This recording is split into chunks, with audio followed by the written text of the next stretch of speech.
The moment the alert popped up on my phone, I swear my soul smiled before my face did.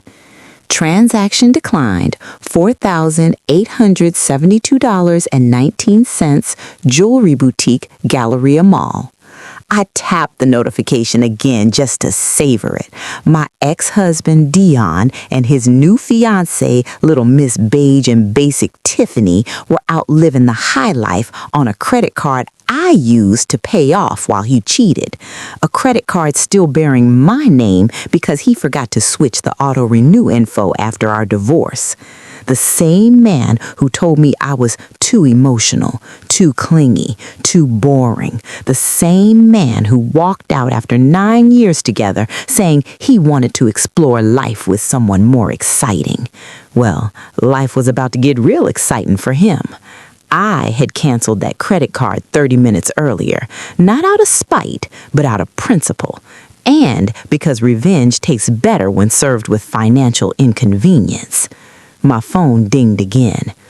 Urgent, card declined again. Attempted purchase, $1,203.40, designer shoes. Then, attempted purchase, $983.22. Attempted purchase, $674.90. Attempted purchase, $6,450. I snorted. Oh, they are shopping. I leaned back on my sofa, legs crossed, sipping my sweet tea like it was popcorn butter, because this was just the trailer, the opening scene, the baby step on the long road to justice. My real revenge hadn't even started yet. The next notification wasn't from the bank, it was from Tiffany. Her message popped onto my screen like an unwanted roach. "Girl, why did the card decline? We embarrassed ourselves." I raised an eyebrow. Girl, we embarrassed ourselves? Since when were we a team? I typed back one sentence. Because I canceled it. Within seconds, my phone rang. I let it ring twice before answering. "What the hell is your problem?" Tiffany shrieked. "Oh, Tiffany, I didn't know you had my number saved. How sweet. You ruined my engagement day. Dion was trying to buy me a ring." Correction, Dion was trying to buy you a ring with my credit. I heard them both in the background, her crying, him cursing, mall security telling them to calm down. Then Dion snatched the phone. "Keisha, what the hell is wrong with you?" I smiled. "Nothing. I'm healed. In fact, I'm thriving. You had no right. Actually, I had every right. My name, my account. And last I checked, you divorced me, not the bank. So your little shopping spree failed. Boom. Consequences." He sucked in a harsh breath. "You think you funny? You think this some joke?" "No," I said warmly. "This is closure and entertainment. Mostly entertainment." He started yelling and I hung up mid-tantrum because I don't negotiate with toddlers. But here's what Dion didn't know. Canceling that credit card, that was nothing, a cute appetizer. My real revenge, the thing he would never see coming, that required time, preparation, and receipts. Literal receipts. I grabbed the folder from my coffee table, the thick folder labeled Before and After, the one containing every document, screenshot, and financial breadcrumb he left behind during our marriage, the one I'd handed to my lawyer 2 weeks before Dion even filed for divorce, the one Tiffany didn't know existed, the one that held the power to destroy Dion's reputation, career, and his entire new life. My phone buzzed again, this time with a picture message. A blurry photo of Dion in the mall yelling at a manager while Tiffany clinging to him crying. I pressed the image open and laughed softly. Poor things. They have no idea what's coming. Because today's revenge was petty. Tomorrow's would be permanent. And as I slid the folder into my bag and grabbed my keys, a slow fire built in my chest. Time to finish what you started, Dion. And when I stepped out my front door, I already knew he was about to learn exactly who he messed with. By the time I pulled into the parking lot of the Galleria Mall, I already knew the show was over. But the aftermath? Oh, that was my favorite part. I saw Dion's car first, parked crooked across two spaces, like his whole spirit had been yanked sideways. Right beside it sat Tiffany's pearl-white SUV, doors still hanging open like she'd burst out mid-breakdown. I didn't even rush. I stepped out of my car slow, deliberate, letting the warm night air hit my face. I wore my confidence like a second skin. Black jeans, fitted sweater, curls pinned up high. If revenge had a dress code, I nailed it. As I walked toward the entrance, I spotted them through the glass doors. Tiffany was seated on a bench near the security desk, mascara running down her face like melting chocolate. Her hair was frizzed from what looked like 20 minutes of screaming. She was shaking her phone in the air, ranting at Dion like he owed her breath itself. Meanwhile, Dion, my ex-husband, paced back and forth with both hands pressed to his temples, steaming like a pot left too long on the stove. When he saw me through the glass, his face dropped. Not in fear, not in guilt. No, the man looked offended. Offended that I dared breathe the same oxygen as him after he made a fool of himself. He stormed to the door as I approached, yanking it open like it had personally wronged him. "You think you slick," he hissed. "I think I'm single and smart," I replied, brushing past him. "You embarrassed me." "No," I said, turning to face him. "You embarrassed yourself using a card that wasn't yours. That's called theft, Dion. Be grateful I didn't report it." His chest puffed. "You wouldn't." "Oh, try me." Tiffany stumbled over. "Keisha, you ruined my ring." "Correction," I said, raising a finger. "I prevented fraud. I saved you from wearing stolen property. You should be thanking me." Tiffany's lip trembled. "But I love him." I blinked. "Girl, he proposed in the food court next to a Wetzel's Pretzels. You sure love is the word you want?" Security snorted. Dion glared. "You doing all this 'cause you still bitter." I smiled slowly, dangerously. "Sweetheart, bitterness is for women who got played. I didn't get played. I got free." His jaw tightened. "I'm happy," he insisted. "With who?" I gestured toward Tiffany, who was now crying into a mall receipt. Then his face changed, a flicker of something darker, a memory, a warning. That look he used to get right before he lied, right before he shifted blame, right before he reached into his bag of manipulation tricks. "Keisha, listen," he said, lowering his voice. "You don't have to do this. You don't have to ruin things for me." "Oh," I whispered, leaning in close. "But I do, because you already tried to ruin things for me when you slept with half your office, when you emptied our joint account, when you tried to flip the narrative in court." His chest puffed. "Keep your voice down." "No," I said firmly, "you don't own my voice anymore." He flinched. Security finally stepped between us. "Ma'am, everything all right?" "Perfect," I said sweetly. I was just leaving. But as I walked away, Dion grabbed my arm. Not hard, but firm enough that the old version of me would have frozen. The new me didn't pause. I turned around and said, "Let go before I scream." He released me instantly, fear flickering across his face.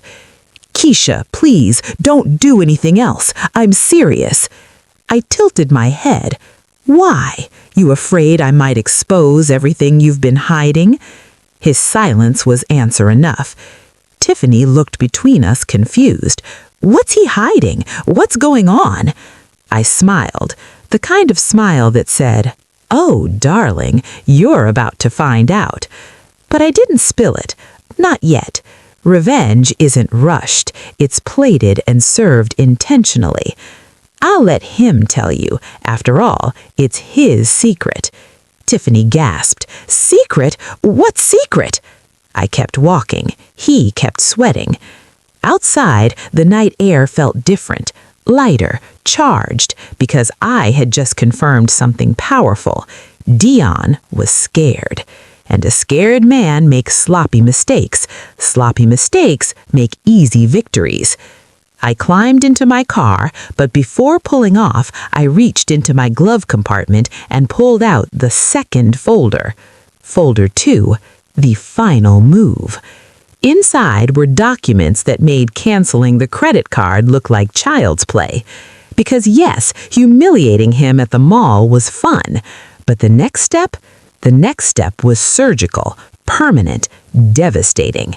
Dion had no idea that I had access to everything he thought he'd hidden. And as I flipped through the pages in that folder, a slow, satisfied warmth filled my chest. "Oh, Dion," I whispered, closing it gently, "you should have left me in peace." Then I started my car. Now I'm going to return the favor and take your peace from you. And he still had no clue. The real revenge hadn't even started yet. The next morning, I woke up feeling lighter than I had in years.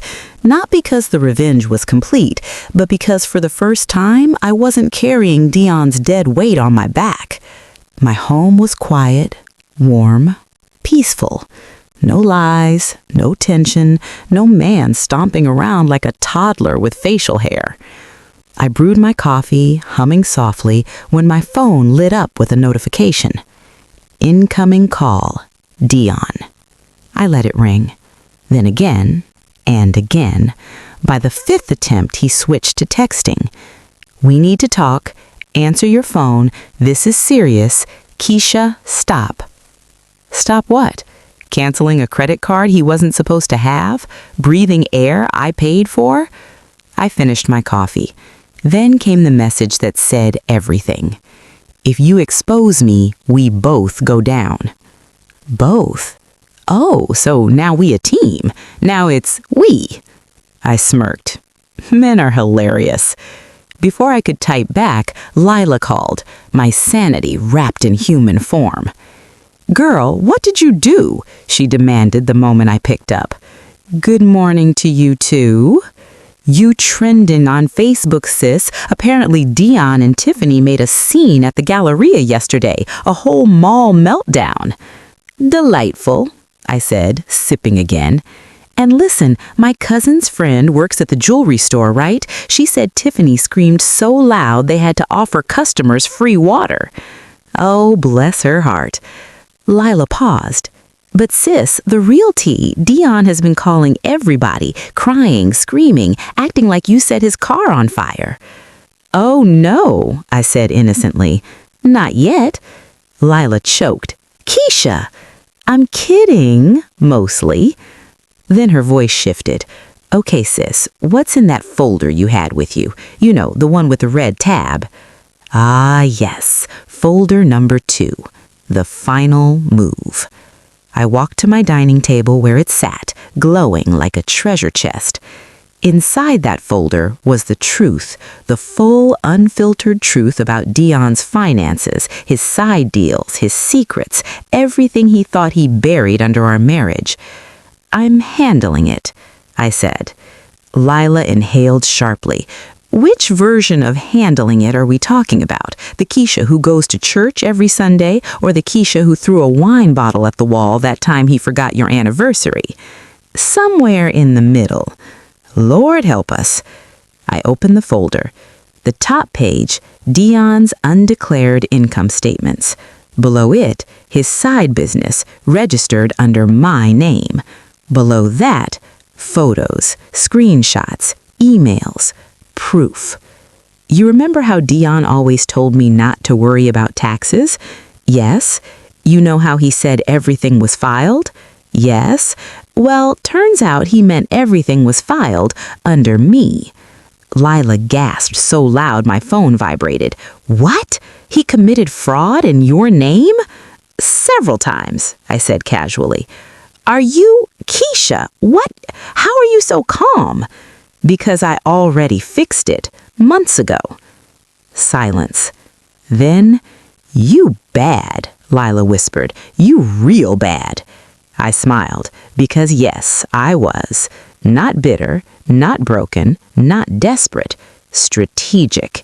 Because while Dion was out cheating, I was copying, documenting, saving, preparing. The IRS already knew the truth because I visited their office in person before the divorce was finalized. They removed my name from everything. They launched their own investigation. Quietly.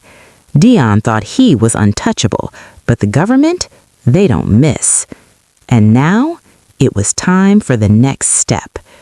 I pulled out the business registration form, his illegal side business, DK Consulting. Under owner's name, Keisha J. Turner.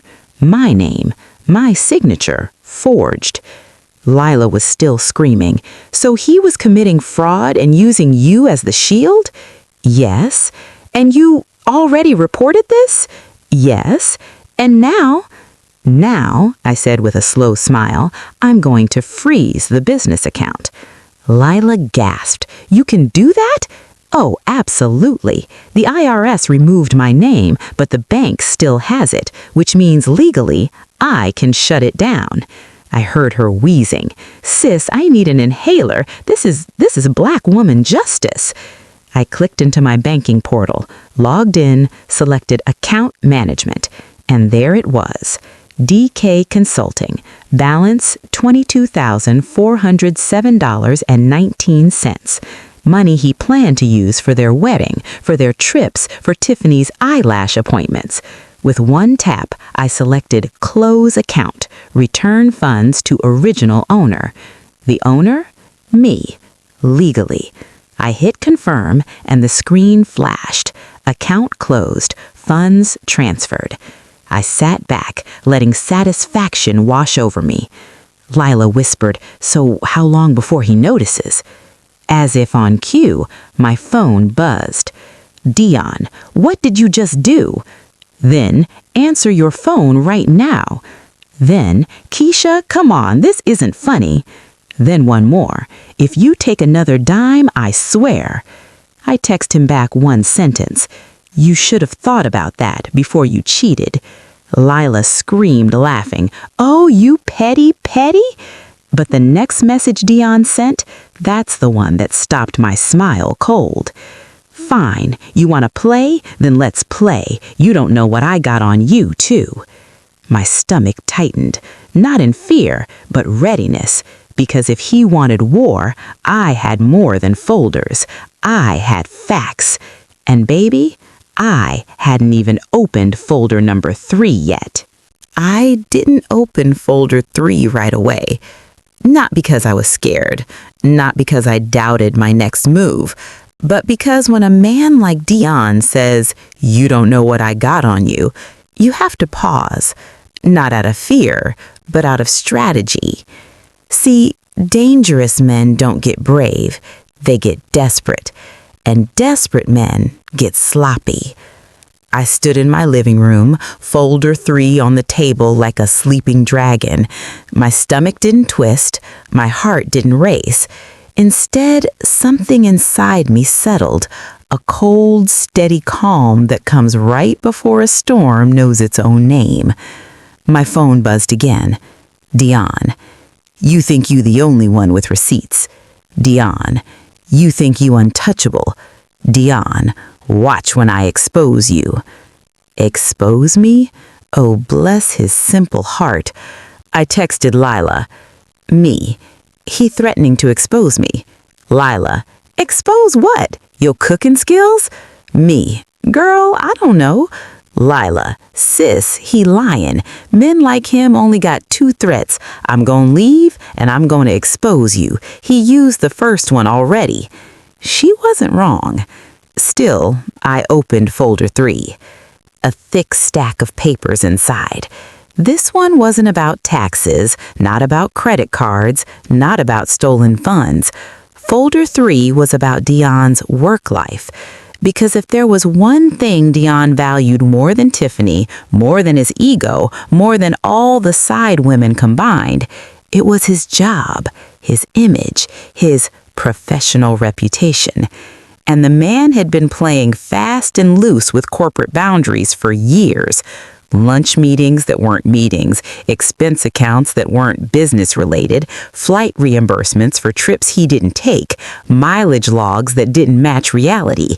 He didn't know I had copies of everything because I used to help him organize documents.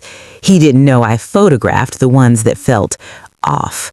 He didn't know HR already had a file on him, started when I anonymously reported a concerning pattern 2 months before he left. Dion thought his secret behaviors stayed secret because he deleted texts, but he forgot something. I lived with him, I watched him, and while he lied, I learned. I sat down, flipping through the folder, marking pages with yellow tabs. Each tab represented one thing Dion wouldn't survive professionally. He couldn't destroy me, he couldn't bankrupt me, he couldn't trap me in his mess. But I could dismantle him completely with facts, not fire. My phone rang again, but this time it wasn't Dion, it was my lawyer. "Good morning, Keisha," she said, voice crisp. "I'm calling about your email." "Yes, I sent you the documents last night." "And I reviewed them." "Keisha," I said, "absolute nonsense." "Keisha," she said, "you have enough evidence here to file an ethics complaint, a fraud inquiry, and a petition to reopen financial discrepancies from your marriage." I smiled lightly. "Perfect. But that's not the part that matters most," she continued. "Your ex-husband's employer, Triton Dynamics, already has several concerns on file. If these additional documents come from you, they will act. It won't just cost him his position, it could cost him his entire career." "Good," I said without hesitation. He should have thought about that before using my identity to cover his tracks. My lawyer paused, voice gentling. "Keisha, you don't sound angry." "I'm not," I said. "I'm in the justice era now." She laughed under her breath. "Well, you're executing it flawlessly. Are you sure you're ready to go through with this?" I pictured Dion's face at the mall, confused, fragile, scared he was losing control. I pictured Tiffany crying over a ring she never deserved. I pictured those forged signatures, the secret accounts, the 3 women, the lies about where my money went. And the moment he grabbed my arm, "Yes," I said, "send everything today." When the call ended, I closed the folder with the same energy a judge uses when slamming a gavel. Final, firm, unshakable. That's when someone knocked on my door. 3 sharp knocks. Not frantic, not timid, deliberate. I checked the peephole and nearly laughed. Standing there, shifting from foot to foot, was Tiffany, Dion's fiancée, dressed in another pastel outfit, mascara smudged like she slept in her tears, holding a small purse and what looked like a crumpled tissue. I opened the door an inch. "What do you want?" Her voice shook. "Can I come in?" I raised an eyebrow. "Why?" "Because," she swallowed hard, "Dion told me something yesterday, something you need to know." I stared at her. Because the way she looked, the way she trembled, she wasn't here to fight. She was here because she was scared too. I opened the door fully. She stepped inside, and then she said the words that made my entire world shift sideways. "Keisha, Dion's not just angry about the card. He's trying to destroy you. He showed me something, documents, things he's planning. He said he's going to ruin your life before you ruin his." My chest tightened, but my expression didn't move. "Show me," I said. She opened her purse with shaking hands, and what she pulled out, I wasn't ready for it. Not even I, the one who knew all his dirt, expected this. It wasn't forged papers, it wasn't financial tricks, it wasn't screenshots. It was worse, much worse. Tiffany whispered, "He has a folder too."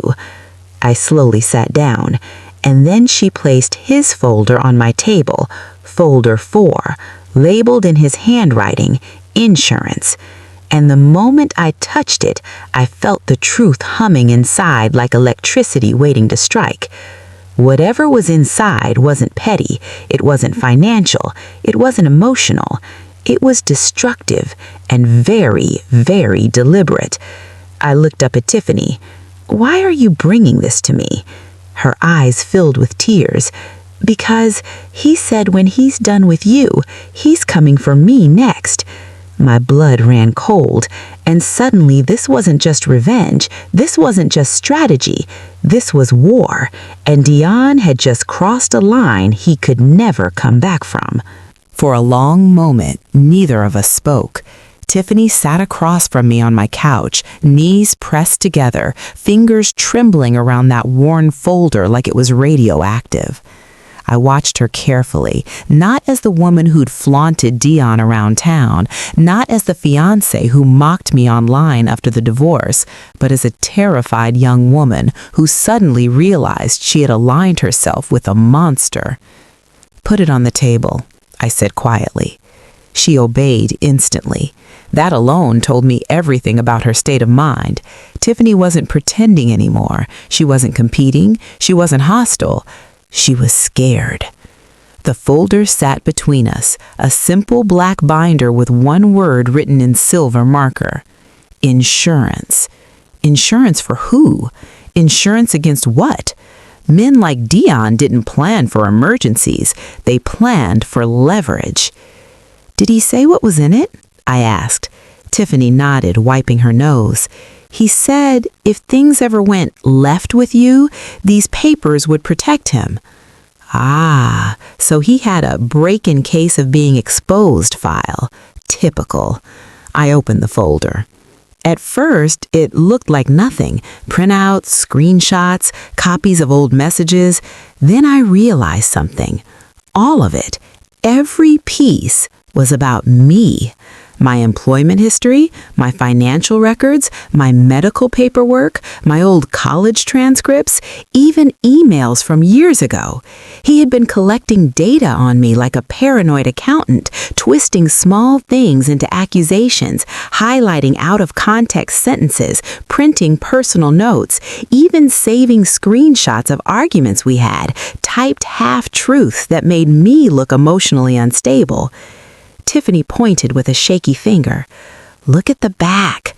I flipped to the last page, and my breath hitched. A printed email between Dion and my supervisor. He emailed her 3 months before the divorce, saying, "Keisha has been mentally unstable lately. I'm concerned she may be showing signs of depression or unsafe behavior. If anything happens at work, please notify me immediately. I want to ensure her safety." He used my marriage, my vulnerability, my humanity as a weapon. He tried to build a case that I was unstable, unreliable, unfit for work.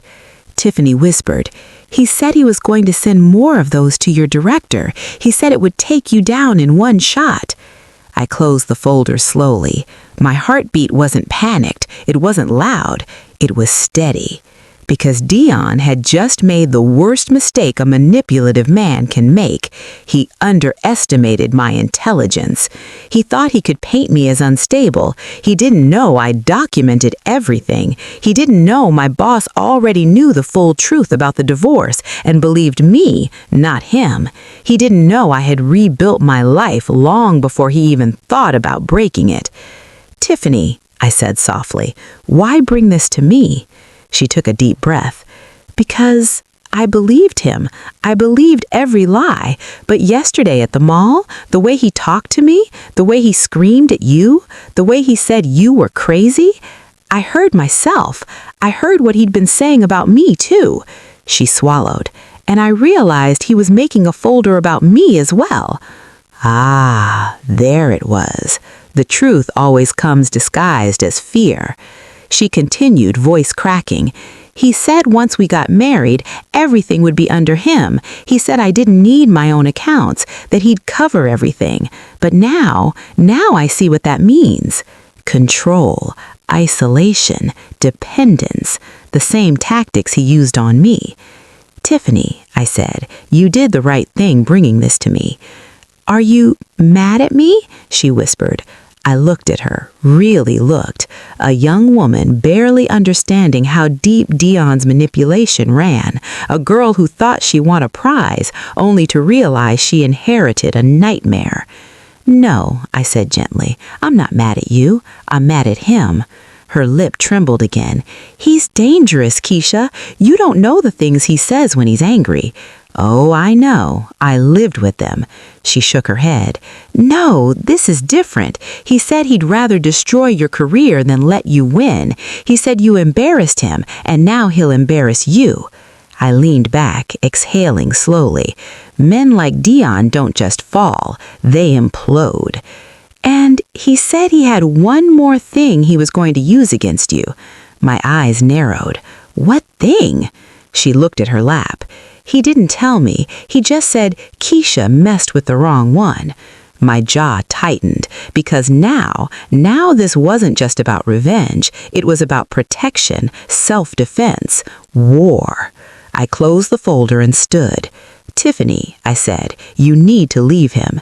She immediately nodded. "I already did. I went to my sister's house last night. I just came here because I didn't want to be part of his plan."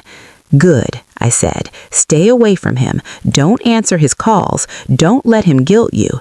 She wiped her eyes. "Thank you, Keisha. I'm sorry." I nodded. "I know." As she walked out of my apartment, folder number 4 sat on the table, mocking me, challenging me, inviting me. The moment the door closed, I picked it up, because if Dion thought he was the only one who knew how to play this game, he forgot one thing. I taught him. And as I opened my laptop, my fingers steady, my voice calm, I whispered into the quiet room, "Let's dance, Dion," because I wasn't going to ruin his life. He had already done that. I was simply going to document the collapse. I didn't touch my coffee, didn't touch my phone, didn't move for a full minute after Tiffany left. I just sat there, staring at folder number 4 like it was a living thing, like it was breathing, because the weight of what it contained, the intention behind it, wasn't normal divorce drama. It wasn't jealousy. It wasn't messy breakup energy. It was malice, calculated, strategic, premeditated. Dion hadn't just prepared to defend himself, he'd had prepared to attack me, not physically, worse. Professionally, emotionally, socially, he intended to shatter my entire life. I finally exhaled, opened my laptop, and clicked the audio file labeled IRS meeting recorded. My own voice filled the room. "Yes, I'd like to dispute these filings. The signature is not mine." Evidence, proof, legitimacy. I had already protected myself from every trick he thought he'd throw at me. But folder number 4? Folder number 4 meant Dion wasn't done.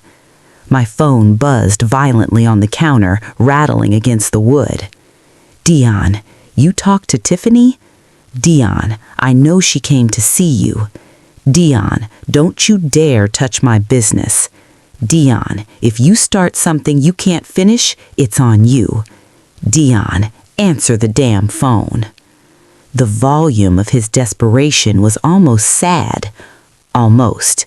Except I remembered his hand on my arm at the mall, the gaslighting, the financial traps, the humiliation, the lies he told about me to strangers, co-workers, even family, painting me as unstable, emotional, incapable. I opened folder number 4 again, flipping through the pages one by one. Then I saw it. A printed screenshot of an email draft never sent, addressed to my HR department. Subject: concern regarding Keisha Turner's psychological state. Body: I've noticed alarming changes, ... My eyes narrowed. He wasn't just planning to hurt me. He was planning to discredit me so thoroughly that no one would believe anything I said. Classic abuser behavior. But here's the twist Dion didn't expect. He trained the wrong student. Everything he weaponized against me, I had already dismantled.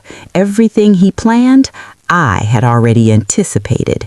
Everything he thought would ruin me, I had already shielded. I was 5 steps ahead now, and after what Tiffany brought me, I was done being polite. I grabbed my phone and dialed a number I never thought I'd need again, my HR director.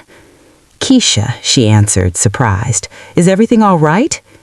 "Everything is fine," I said, calmly, forcing my voice steady. I told her I needed to report something, a safety concern. "A safety concern?" "Yes, about my ex-husband." "I'm listening," she said. I explained everything briefly but factually, my voice crisp, unemotional. I told her he had been sending messages implying instability, that he had reactive behavior, that he attempted to reach out to coworkers, that he fabricated statements about my mental health. When I finished, she exhaled sharply. "Keisha, you did the right thing calling me. We do not engage with outside claims about our employees' mental state, especially not from ex-spouses. You are safe here." Safe, a word I didn't take lightly anymore. "But more importantly," she continued, "if he contacts the company in any way, we'll treat it as harassment and legal will get involved." Relief washed over me. Protection, validation, a shield. "Thank you," I whispered. "Of course. And Keisha," she added gently, "you're one of our strongest team members. None of us believe anything that man says." I closed my eyes, letting that truth settle into the cracks Dion had once carved into me. When I hung up, my phone buzzed again. Not Dion this time, the IRS investigator. "Good afternoon, Miss Turner. We have concluded our review. You are fully cleared. Mr. King will be receiving formal communication shortly. We may require testimony." I stared at the message, stunned, not scared, not worried, just full of quiet, powerful fire. He tried to ruin me financially. Failed. He tried to destroy my career. Failed. He tried to paint me unstable.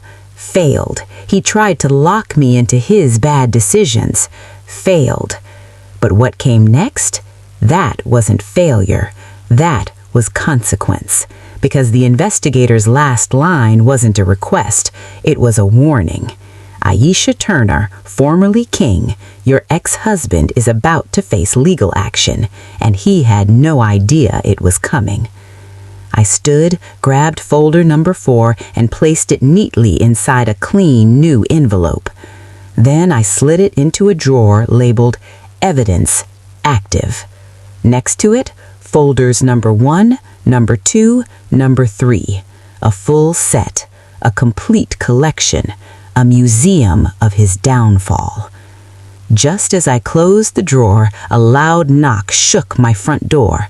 Not gentle, not timid, a pounding knock. I approached slowly, peeking through the peephole, and felt every hair on my arm stand straight up. It wasn't Tiffany, it wasn't Layla, it wasn't my neighbor. It was Dion, wild-eyed, sweating, breathing hard like he had sprinted across the city. His fist hit the door again. "Keisha, open this damn door!" And the moment I saw what he was holding, my entire body went still. His hand wasn't empty. Through the peephole, I saw it clearly, Dion gripping a thick manila envelope, the edges bent like he'd crushed it in his fist. His fingertips were red, his breathing was ragged, his eyes were wild in a way I recognized instantly. This wasn't anger. This wasn't embarrassment. This wasn't even revenge. This was panic. "Keisha!" he shouted again, pounding hard enough that the doorframe trembled. "Open this damn door right now!" My pulse quickens, but I didn't freeze. I backed away from the peephole, exhaled slowly, and reminded myself. Panic is not power. Noise is not danger. Volume is not control. My phone buzzed, Lila calling. "Girl, don't open that door," she said before I even spoke. "I saw his car outside on your street. He looks crazy. I just drove past." "I know," I whispered. "He's here. Call the police." "I will," I said, "but I need to see what he's holding." "Why?" she shrieked. "Because it's his version of folder number 4. Silence. Then Lila exhaled shakily. "Sis, be careful." "I will." The pounding stopped. For a moment, the hallway outside went quiet, too quiet. Then his voice lowered, controlled, chilling. "Keisha, you need to see something." I didn't answer. He continued anyway. "I know you've been digging into my accounts. I know you froze the business funds, and I know Tiffany told you something." He wasn't guessing. He knew. "And since you want to start a war," he growled, "you need to understand what I got too." I stepped closer, but not too close. "Keisha," he said, softer now, "I'm not trying to hurt you. I just want you to see the whole picture before you make a mistake." A mistake? No, baby. The only mistake made here was marrying him. My silence must have irritated him because he suddenly pressed the folder flat against the peephole, blocking my view. I could only see the inside of the paper, brown, creased, oily at the edges from his palms. "Everything you think you know," he hissed, "it's nothing compared to what's inside this envelope." My stomach tightened, not from fear, from fury. Because manipulation has a rhythm, it has a smell, it has a voice. And the tone he was using was the same tone he'd used for years. "I'm the victim, you're the problem, I know something you don't." But this time, I was no longer the woman he trained to doubt herself. This time, I had the power. I cleared my throat, still standing well back from the door. "Dion," I said, loud enough for him to hear, "you need to leave, now." He laughed, ugly, bitter, shaky. "Oh, you want to play it like that? You think the police gonna save you? You think these little folders of yours scare me?" "If you don't leave," I repeated calmly, "I will call 911. His cracked voice cracked. "Keisha, listen." "No." "You don't even know what you did," he suddenly yelled, slamming the door again. "You think you safe, but you not. You started this." I stepped away and dialed 911. The operator picked up instantly. "911, what's your emergency?" "My ex-husband is outside my door, refusing to leave. He's yelling threats. I have a protective concern." I didn't need drama, just accuracy. As I spoke, Dion continued pounding the door, now shouting something intelligible, something slurred by rage. The operator said, "Ma'am, officers are already in your area. Stay on the line." I walked toward the kitchen, keeping distance from the door. Suddenly, the banging stopped. Silence. I froze. "Keisha?" Dion said, voice shaking, not from anger this time, but something else entirely. Fear. "Please, just open the door." I stiffened. The man who spent years belittling me, who called me crazy behind my back, who forged my name on tax documents, who tried to trap me with debt, who cheated, lied, drained accounts, insulted my intelligence, and now attempted to sabotage my career? That same man was now begging? "Please," he whispered again, "if you don't open it now, it's all gonna crash on both of us." Both. There he went again, still acting like we were a team, still acting like his downfall involved me, still acting like I owed him something. "No," I said firmly, "you need to leave." I heard him suck in a breath, sharp, shaky, like he was swallowing his own terror. And then, footsteps, fast, retreating. I moved back toward the peephole cautiously, but when I looked, he was already running, full sprint down the hallway like someone was chasing him. His envelope? Left behind, right on my doormat. I didn't touch it until the police arrived. 3 officers came. One retrieved the envelope with gloves. They placed it on my dining room table. "Ma'am," one of the officers said, "this appears to be copies of documents involving you. We cannot open it without your consent. Would you like us to stay while you review it?" I nodded. My hands didn't shake as I opened the envelope, but my breath faltered when I saw the first page. A hospital intake form. My name, my birthday, my address, my signature. At the top, emergency mental health evaluation request, 72-hour hold. The officer leaned in. "Ma'am, do you recognize this form?" My voice was barely above a whisper. "No, I've never seen this before." The officer's jaw tightened. "Ma'am, this form is pre-signed. Your signature is forged. Someone prepared paperwork to claim you were mentally unstable." My knees went weak, not from fear, from realization. This wasn't just sabotage. This wasn't just harassment. This was an attempt to legally have me detained, to silence me, to discredit me permanently, to make sure anything I exposed about Dion would look like the ranting of an unstable woman. The officer spoke again.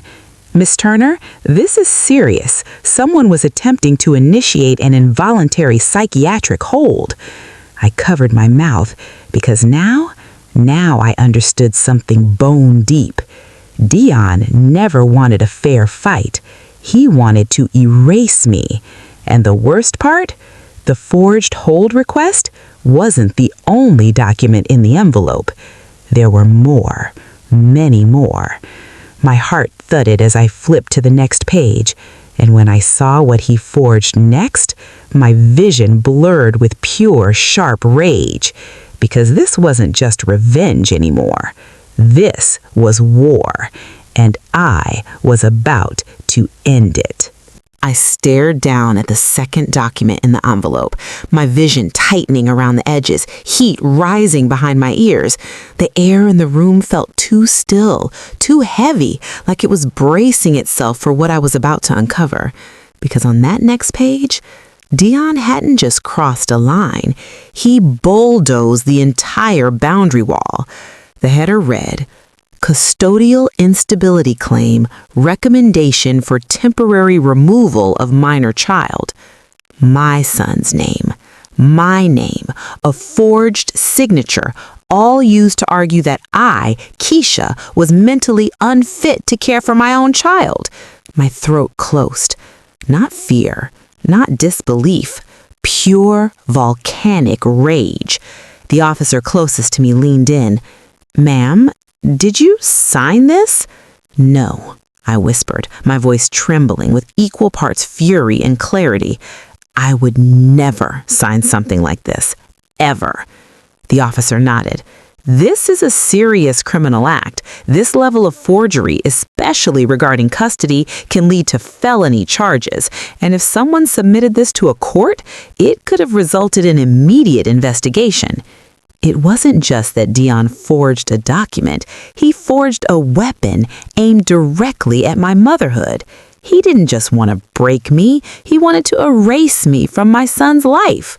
The do anything for clout fiance, the new life he was building, the petty threats, all of that faded beneath the weight of this revelation because Dion had gone for the jugular. The officer said something else, something about gathering statements, but I barely heard him. My heartbeat roared in my ears. Memories flashed like lightning. Dion telling me I was too emotional. Dion telling me maybe motherhood wasn't for everyone. Dion scoffing when I cried after a miscarriage scare. Dion insisting he was the stable one. Every insult, every manipulation, every ounce of his gaslighting suddenly made sense. He wasn't just cruel, he was strategic. He had been laying groundwork for this moment for years. A plan to replace me, erase me, rewrite me. Layla arrived minutes later, breathless, hair tied up, wearing her "somebody's going to jail tonight" sweats. "Okay, what's going on? I saw the cops. Did he break your window or something?" I handed her the page. She read it once, then sat down slowly like her soul left her body. Keisha, she clutched her chest. Oh my God, he tried to take your child. He tried to get you, girl, he tried to get you locked up. I nodded. She covered her face. I'm going to throw up. The officer cleared his throat. Miss Turner, may we take these with us to process? We need to document everything. Yes, I said. Take all of it. He folded the documents into an evidence bag carefully, respectfully. We will open a forgery and harassment case immediately. And based on this level of intent, your ex-husband may be facing felony charges. Good, I said, a single word, sharp, because for the first time since the divorce, I wasn't reacting, I was deciding. They left soon after, promising follow-up within hours. As soon as the door closed, Layla rounded on me. Keisha, this isn't petty anymore. This isn't funny or cute or ghetto fabulous revenge. This man tried to put you in a mental institution and take your baby. I know, I whispered. And you're just, she gestured wildly, calm? No, I said, finally letting my voice drop into a deadly whisper. I'm focused. Layla froze because she knew that tone. It was the same tone I used when he discovered he cheated, the same tone I used when I filed for divorce before he could blindside me, the same tone I used yesterday at the mall right before everything blew up. What are you about to do? She asked cautiously. I walked to my desk, pulled out folder 3, the corporate misconduct file, and opened it to the section labeled Misuse of Company Resources. Then I tapped my laptop. I'm sending everything to Triton Dynamics HR department. You're what? And, I added up another email draft, I'm sending the IRS a copy of folder 4 to show motive. It strengthens their case. Girl, that's prison time. Yes, I said calmly. Yes, it is. Layla stared at me like she didn't recognize me. Keisha, are you sure? I looked her dead in the eyes. He tried to take my child. He tried to have me placed on a psychiatric hold. He forged legal documents. He committed tax fraud. He used me as a shield for his crimes. And now he's stalking me? My voice hardened into something unbreakable. So yes, I'm sure. Layla slowly nodded, respect blooming across her face. Okay then, burn him, sis. But before I could send the email, my laptop pinged an incoming message from Dion. No threats, no yelling, no insults, just one line. Keisha, please, don't do this. I almost laughed. After everything, this was his play? Appeal to my empathy? Beg me to stop? I started to type back, but then another message came. A voice note. With a shaky thumb, I pressed play. Dion's voice filled the room. Small, broken, unraveling. Keisha, I messed up. I messed up bad. You don't know what's happening. You don't know what I'm dealing with. Please don't send anything. Please, I swear I'll fix everything. Please. Layla scoffed. Oh, now he's sorry? Then another message.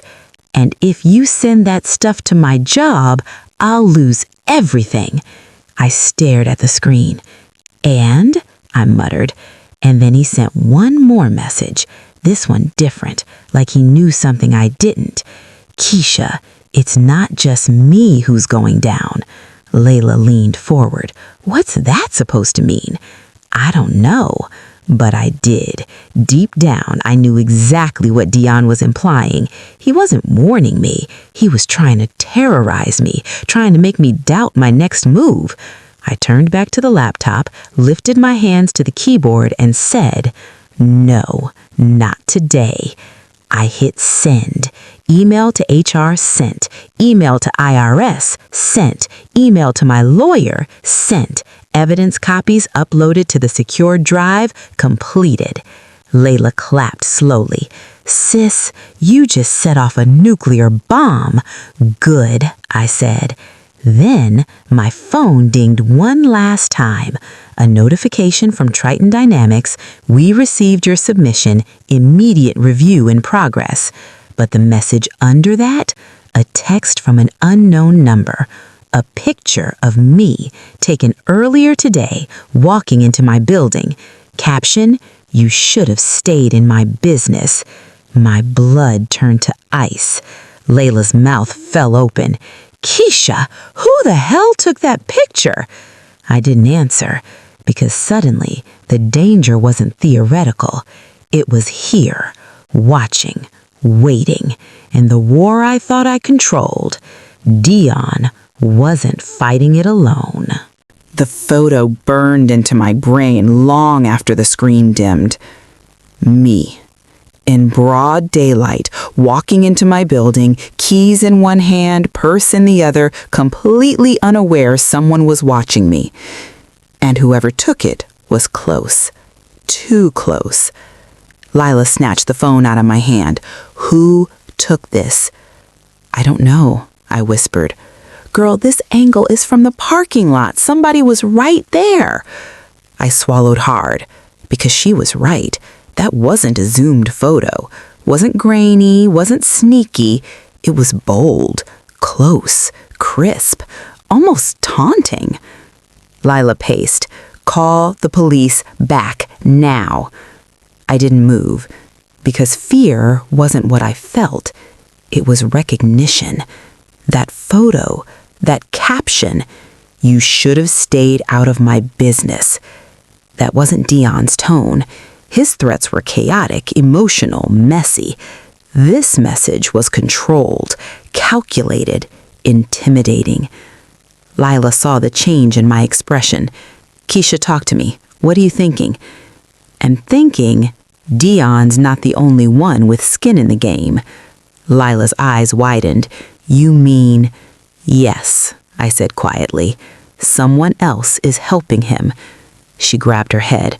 "Girl, please do not tell me this man got a friend involved or a cousin or one of those weird coworkers that always smelled like disappointment." I didn't laugh. Instead, I walked to my drawer and pulled out folder number 3 again. At the very back, behind all the reimbursement fraud and fake invoices, was something I had flagged previously but never fully connected. A contract, signed by Dion, countersigned by his coworker, Jermaine Walters. Lila squinted. "Who's Jermaine?" "His work buddy," I said. "The one he always ate lunch with, the one who covered for him, the one who always told me Dion was busy when he wasn't." Her mouth fell open. "Girl, are you saying..." "Yes," I said quietly. Jermaine handled Dion's errands. He signed off on half the fake invoices. He approved the company credit card charges. He lied for him, covered for him, vouched for him. Lila put her hands on her hips. "And now he out here stalking you for Dion?" My hands tightened around the folder. "Maybe not stalking, but watching." Because the timestamp on the photo matched exactly 15 minutes after the police left my building, meaning someone nearby had been waiting, watching, tracking. Lila sank onto the couch. Lord Jesus, this went from petty revenge to Netflix thriller. "Yeah," I said softly, "it did." I examined the photo again, zooming into the corner. A shiny black car, parked 2 spaces from mine, windows tinted, slight dent in the bumper. Jermaine drove a car just like that. Lila peered over my shoulder. "We need to tell the police." "They won't stop them," I whispered. "If Jermaine is desperate enough to help Dion cover up fraud, he's desperate enough to try to scare me." "And what, you just gonna sit here and wait?" I looked up sharply. "No, I'm going to finish what I started." I pulled out folder number 3 again and highlighted a section labeled "Unauthorized Purchases, signed by Walters." Lila squinted. "What's that?" "This," I said, tapping the page, "shows Jermaine was involved in the fraud investigation too. Dion didn't commit those acts alone. He had an accomplice." Lila blinked. "You mean you can take both of them down?" "Yes," I said coldly, and now I will. I emailed the investigator again, attaching the contract and a set of flagged financial discrepancies linked directly to Jermaine's signature. I wasn't just protecting myself, I was exposing their entire operation. 5 minutes passed, then 10. Then my phone buzzed again, but this time it wasn't a threat. It was the IRS investigator. "Miss Turner, thank you for the additional files. We have reason to believe that Mr. Walters is also part of this misconduct. We will be expanding our investigation." Lila gasped. "Oh, baby, they going in with the full Avengers team now." I almost smiled. Almost. But before I could respond, there was a knock on my door. Not pounding, not aggressive. A single knock. Then silence. Lila froze. "Oh, no, girl, no!" I crept to the peephole, heart steady but alert, and saw a man in a suit holding a badge. I opened the door 1 inch. "Miss Turner?" he asked politely, lifting the badge. "Detective Harris, Financial Crimes Division." My chest loosened an inch. "Is everything all right? I'm here because your ex-husband has just been detained." My eyebrows shot up. "Detained? For what?" "Attempted interference with a federal investigation. Mr. King tried to access company property. He also attempted to contact an IRS employee directly, which raised immediate red flags." Lila whispered, "He's stupid." The detective continued, "We reviewed Mr. King's personal emails, and we found communications referencing you, describing detailed plans to fabricate evidence against you." "I'm aware," I said quietly, gesturing toward the envelope on my table. He glanced at it. "Yes, those documents correspond to drafts found in his outbox, but that's not the only concerning part." Lila clutched my arm. The detective lowered his voice. "Mr. King also attempted to request information about your whereabouts from a private data broker." My breath caught. "He what?" "He tried to obtain access to your bank logins, location data, and employment schedule." Lila screamed. "What?" The detective raised a calming hand. "We intercepted those emails. Nothing was granted, but it shows a level of stalking behavior that is extremely concerning." I felt heat flood my chest. Not fear, not panic, clarity. He wasn't just spiraling, he was unraveling. "Miss Turner," the detective said gently, "we are pursuing charges for identity fraud, harassment, forgery, and attempted coercion. But I need to ask you something important." I straightened. "What is it? Do you feel safe staying here tonight?" I blinked, because I hadn't thought about that. Not really. Lila gripped my hand. "Keisha, say no." But I paused, because fear wasn't what rose in me. It was something stronger. Determination. "No," I said finally. "I don't feel safe." The detective nodded. "Then pack a bag. We'll arrange an officer outside your building until we secure the situation." Lila squeezed me tight. "Girl, you come into my place."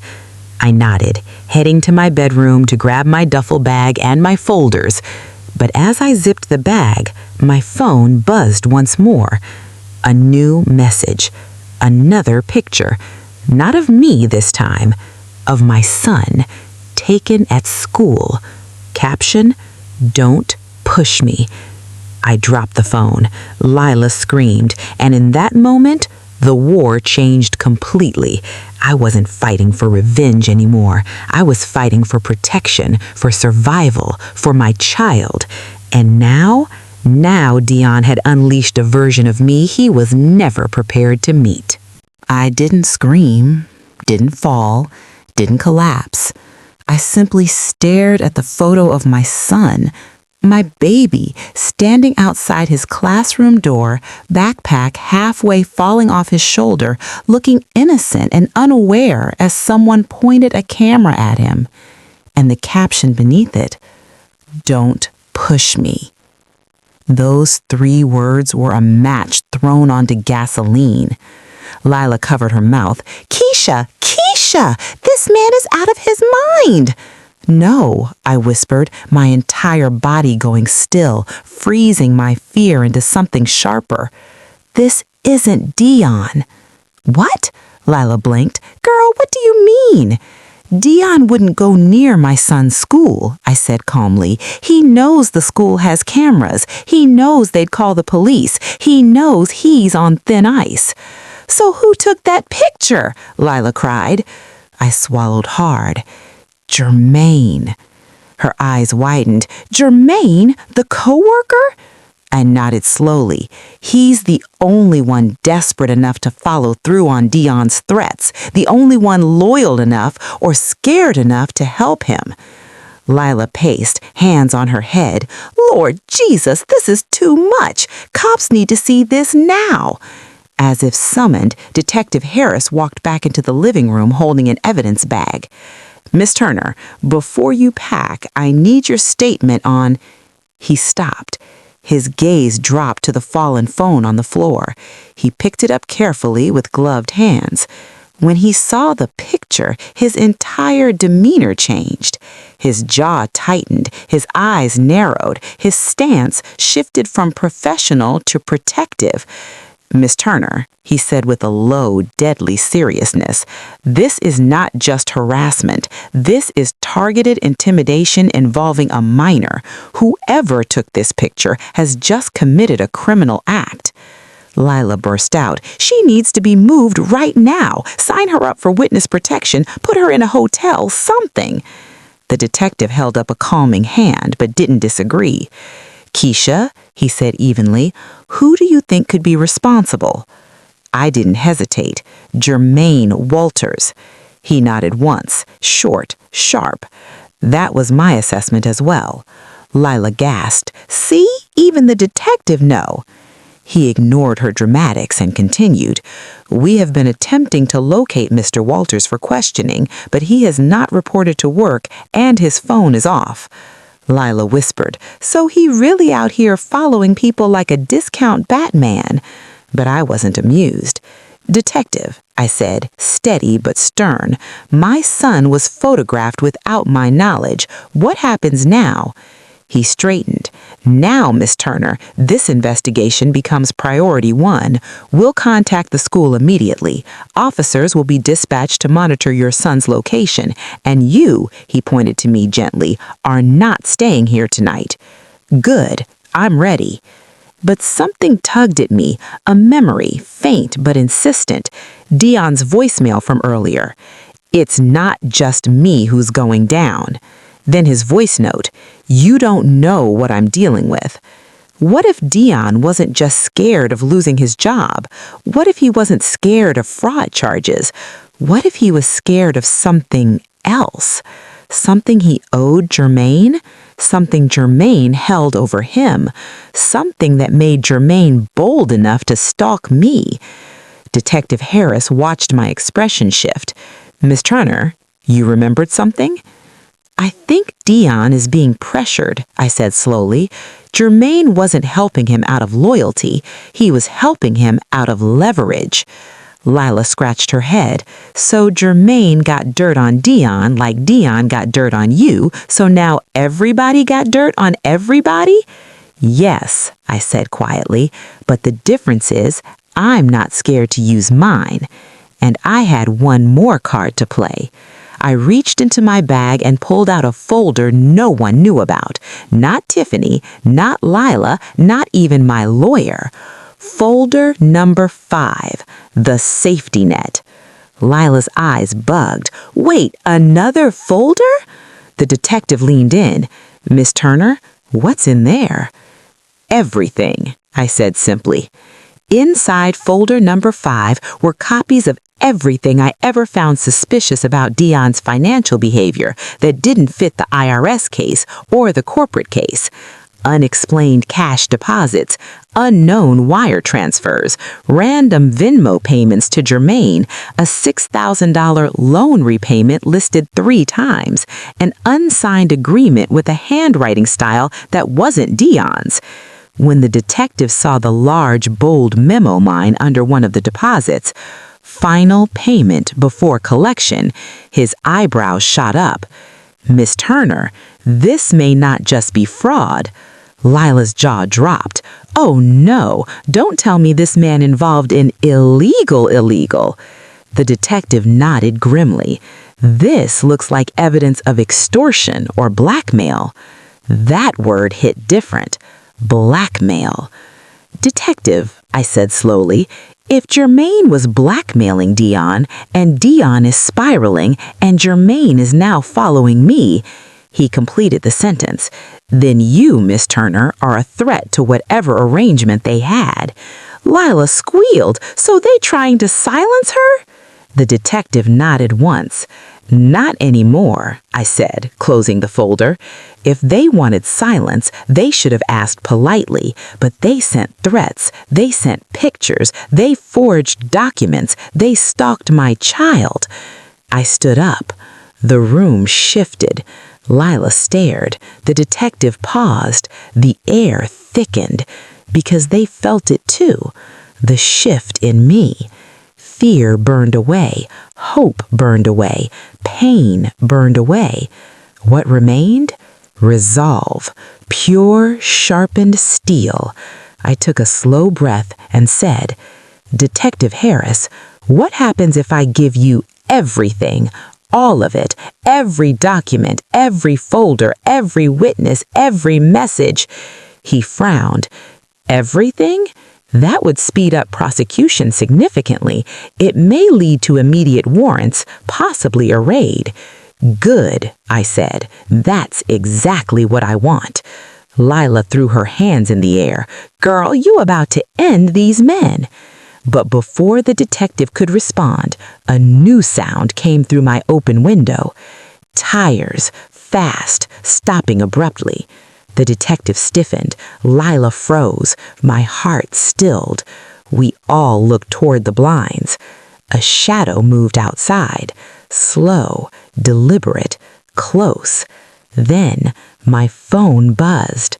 A new text. Unknown number again.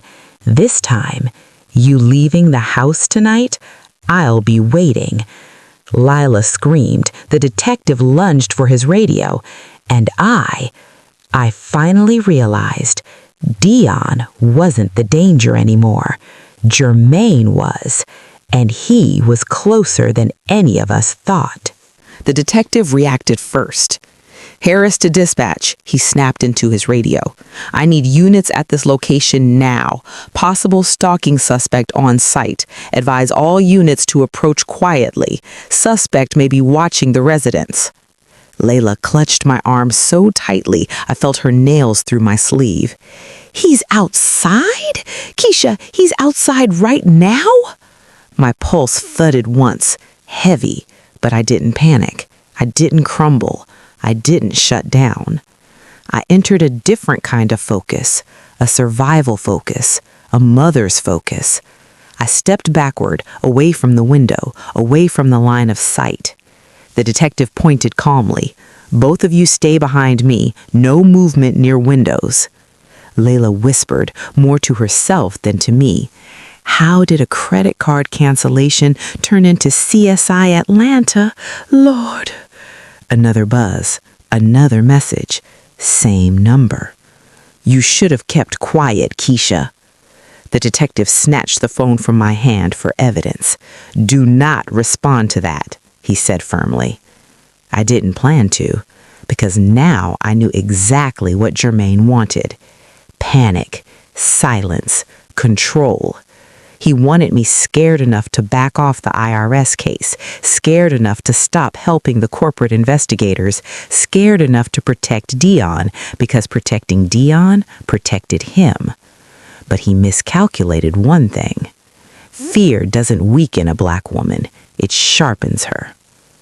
2 patrol units arrived silently, parking a distance away. Officers approached the building with flashlights angled low. Detective Harris peeked outside. We don't see him yet. He may be hiding behind another vehicle. Layla whispered, more to herself than to me. Hide where, Jesus? Behind air? I didn't answer. Instead, something dropped into my mind, a puzzle piece I hadn't labeled yet. Jermaine wasn't acting alone today. Dion's voicemail earlier, "You don't know what I'm dealing with." The forged psychiatric hold, someone had coached him. The custodial instability claim, someone had helped write it. Jermaine didn't fear Dion losing his job. He feared losing whatever benefit Dion gave him. And that meant, "This isn't just covering up fraud," I whispered. "This is covering up something bigger." Layla blinked. What could be bigger? I grabbed folder 5 and flipped to the note marked Unexplained Payments.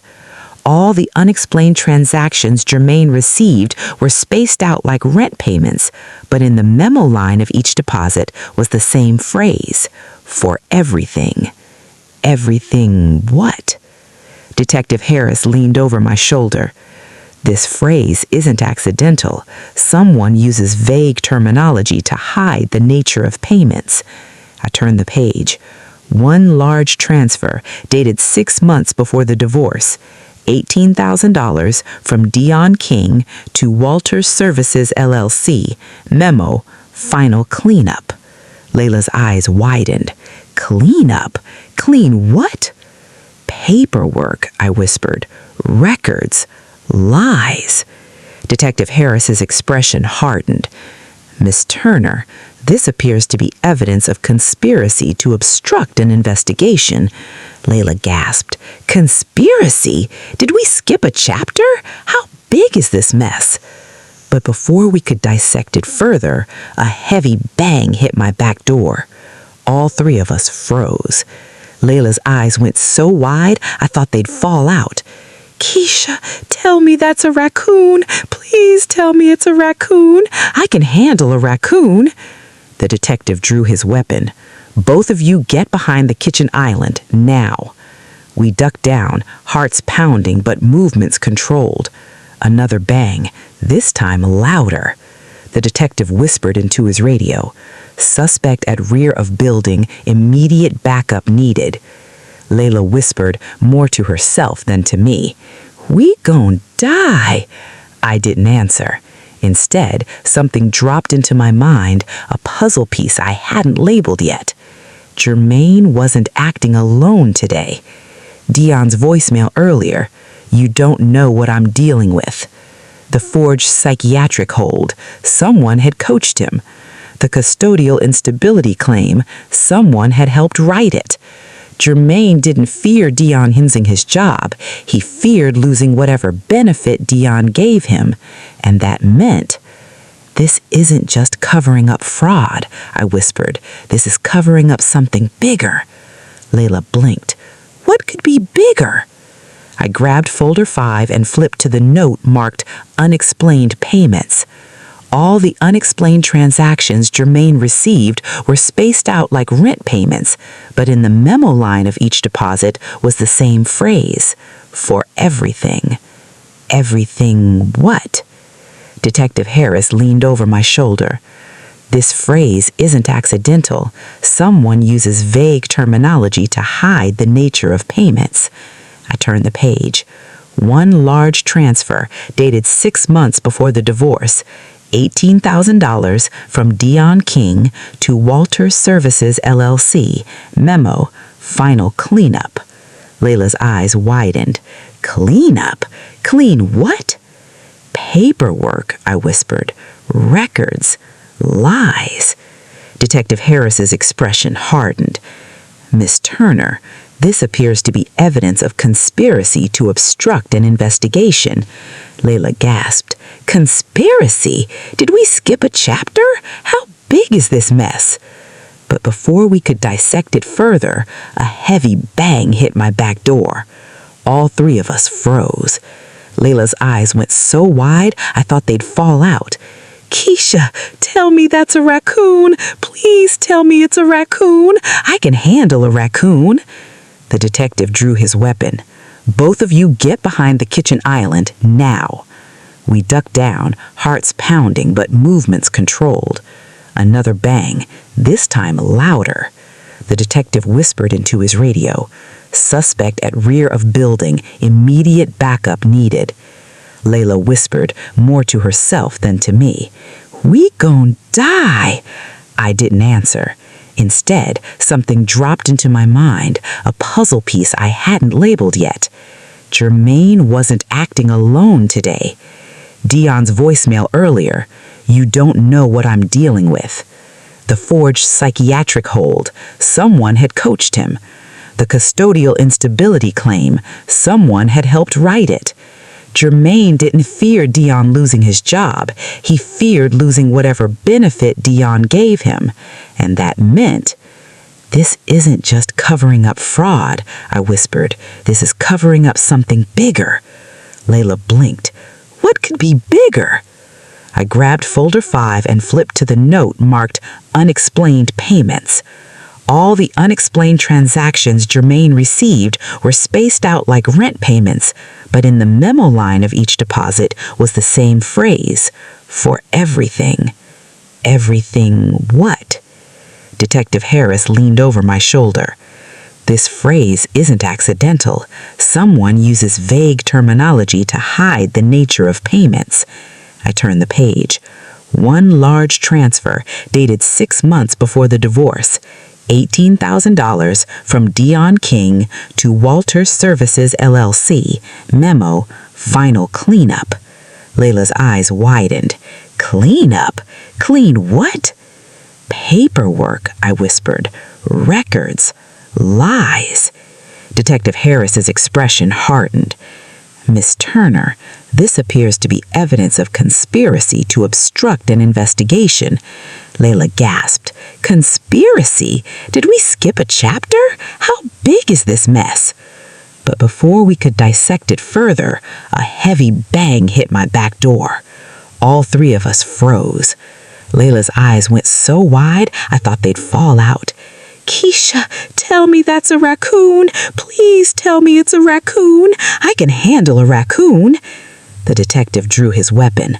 Both of you get behind the kitchen island now. We ducked down, hearts pounding but movements controlled. Another bang, this time louder. The detective whispered into his radio. Suspect at rear of building, immediate backup needed. Layla whispered, more to herself than to me. We gon' die. I didn't answer.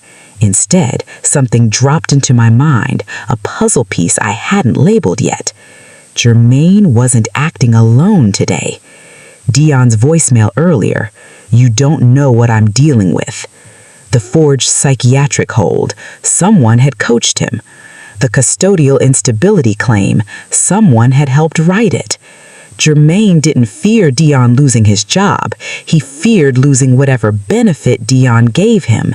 And that meant, this isn't just covering up fraud, I whispered. This is covering up something bigger. Layla blinked. What could be bigger? I grabbed folder 5 and flipped to the note marked Unexplained Payments. All the unexplained transactions Jermaine received were spaced out like rent payments, but in the memo line of each deposit was the same phrase, for everything. Everything what? Detective Harris leaned over my shoulder. This phrase. The black car's doors flew open so violently they ricocheted off the metal frame. 3 men stepped out, dark clothes, no expressions, moving with the cold efficiency of people who had chased someone before. Real danger has a silence to it, a heaviness that doesn't announce itself. And the moment those men appeared, I felt that silence settle across the parking lot like a funeral cloth. Dion tried to run, but his legs buckled as if the panic shut them down. He stumbled to the pavement, gasping, scrambling backward on his hands. Keisha, please, don't let them. Detective Harris moved first. Stay inside, he barked at us, drawing his weapon. Officers from the perimeter sprinted toward the scene, lights cutting across the darkness. The men ignored Dion completely at first. Their eyes were on my window, on me, like they knew who I was, like they knew why they were here. One of them pointed, whispering something low to the others. Layla grabbed my shoulder so hard I winced. "Keisha, I can't do this. I did not sign up for cartel-level drama. I got asthma." But under her panic, I felt strangely steady, because this moment, terrifying, chaotic, explosive, was the truth showing itself. Everything Dion ran from, everything Jermaine hid, everything their threats were meant to silence. One officer lunged toward the closest man. The attacker spun, striking with brutal precision. Too trained, too efficient. Detective Harris fired a warning shot. The men hesitated, exchanged a quick look, then bolted toward their car as if something had changed the calculus. Maybe it was the flashing lights. Maybe it was the witnesses. Maybe they realized the situation had spiraled too far outside their control. They sped off. Tires screamed. Smoke clouded the air. And just like that, they were gone. Officers raced after them, but the detective stayed behind, rushing to Dion, who lay shaking against the curb. "Mr. King, you need medical attention?" Dion shook his head violently. "No, no hospitals. They'll find me." Layla muttered, "Child, these men in their 30s acting like 8th graders on Snapchat." Detective Harris called paramedics anyway. Meanwhile, I stepped out into the hallway, needing air, needing distance, needing clarity. My mind wasn't spinning, it was sharpening, slicing through the chaos to reveal what mattered. They came here for intimidation, not murder, not kidnapping. A message, a warning. Jermaine had escalated Dion's debts into something deeper, something criminal. When Dion couldn't pay, Jermaine used me as leverage, because with me intimidated, Dion might obey. And when I didn't fold, they tried a different tactic, fear. But they picked the wrong woman. By the time officers cleared the scene, Dion was sitting on the bumper of an ambulance, wrapped in a blanket like a broken child. When he saw me step outside with Detective Harris, he lifted his head, ashamed, afraid, and finally stripped of every lie he ever told. "Keisha," he whispered, "I didn't want this. I didn't want you involved." I didn't move closer, not even an inch. "Dion," I said calmly, "involving me was your first mistake. Thinking I'd crumble was your second. Believing I wouldn't fight back was your last." He swallowed hard. "I can fix this." "No," I replied softly, "you can't, because this isn't just your mess anymore. I'm making it public." His eyes widened. "Keisha, don't." "It's done," I said. Detective Harris stepped forward. "Mr. King, you're being taken into custody for questioning related to identity fraud, forgery, obstruction, and conspiracy. Given the events tonight, you'll also be held for your own safety." Dion buried his face in his hands. "Please, don't ruin me." I stared at him, really looked. This was the man who tried to strip me of motherhood. This was the man who forged my signature. This was the man who planned to lock me away. This was the man who believed I would break under pressure. "Dion," I said gently, "I'm not ruining you. I'm revealing you. You did everything else on your own." Officers guided him into the patrol car. For once, he didn't resist. Inside, Layla exhaled hard, closing her eyes. "Sis, you survived some movie script madness." But I wasn't shaken. I felt something different, something I hadn't felt in months. Sanctity, peace, control. Hours later, after giving additional statements and handing over all remaining folders, Detective Harris walked me to my car. "Miss Turner, we'll be filing formal charges against both Mr. King and Mr. Walters. The evidence you preserved, it's airtight. You saved yourself and your son. I thank you for believing me. You made it easy. You brought the truth in binders." Layla cackled. "Not binders. Sis got the whole Library of Congress on these men." We rode to her place in silence, exhaustion finally catching up. My son was safe at my mother's house, fast asleep, and as I tucked myself onto Layla's couch, I whispered a quiet promise to myself. No more silence, no more shrinking, no more surviving in the dark. By morning, Dion's arrest hit the news. Jermaine was picked up before sunrise. Investigators traced every payment, every fraudulent act, every threat. And with every headline, every update, every phone call from the detective, I felt the weight slide off my shoulders piece by piece. A week later, with the case fully underway, I signed the lease on a small but beautiful design studio on the east side. Natural light, brick walls, space to breathe, space to live, space to rise. On opening day, I stood inside my studio, free, unbroken, full, and whispered, "I am done surviving you, Dion. Now I'm surviving for me." If you learned something new from my life story, please like this video, subscribe to join our community for more stories like mine, and comment down below where you're watching this video from. I'd truly love to know.